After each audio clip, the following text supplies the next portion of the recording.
Hello guys, it's me, Kuya Art. Ang pagbabalik guys. Dugay-dugay gyud nga panahon nga wala ta ka vlog guys. Ug dugay-dugay gyud putang nawala sa ato ang pag-vlogging guys.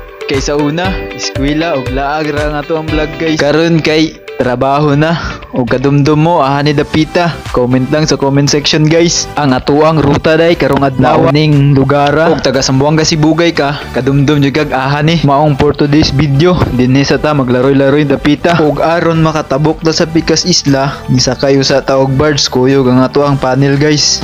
Dugay-dugay itong nawala sa pag-vlogging guys no. Pero nanata karon nakabalik na ta. Kay sa panahong nawala ko guys, nagtrabaho naman good ko. Unya hinay-hinay papud ko nga adjust akong trabaho guys. Unya karon kay naka-adjust naman ko. Ug feeling nako kaya nako isingit ang ako ang pag-vlogging din hindapita guys. Samtang gatrabaho ko, muhatag pug ko og time para sa atong pag-update ug ang mga nahitabo sa atong kinabuhi ba.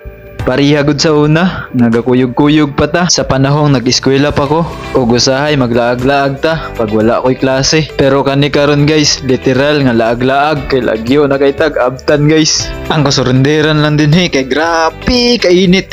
Ug pero kay ipanganak man ta mainantuson, kaya ra kayo saragod ng init oy. Mauday ni ang atong mga pasahero sa barge guys. Uy, atong murag tagiyag barge. Nga otro ra ba pong pasahero naman sa ka.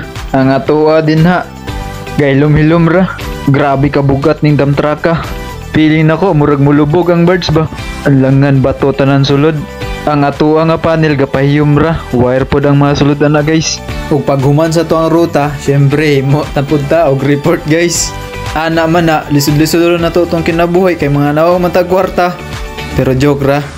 Kinsa man itong mga nagingon ra nga dili importante ang kwarta. Ayaw na mapanarbaho paglubog ra madra sa inyong balay. Kay dili man mo kinahanglan og kwarta. Unsa day ka? Manginom sa tagtubig, pampagwapo ba? Hoy, gwapo day ka. Unsa day ka? Oo gwapo. Gwapo ilambos ba? Pero bitaw guys, dali ra kayong panahon no. Sa una vlog na to laag og eskwela ra. Karon full time laag na. Pero joke ra, gatrabaho pud ta. Mas priority na ng trabaho kay sip-sip beta. Pero joke ra, trabaho ra gud ta taman sa tong makaya og laban og patas ba. Ug dinhi lang usa ta kutob. Atangi ang ubang sumpay pa. Bye bye.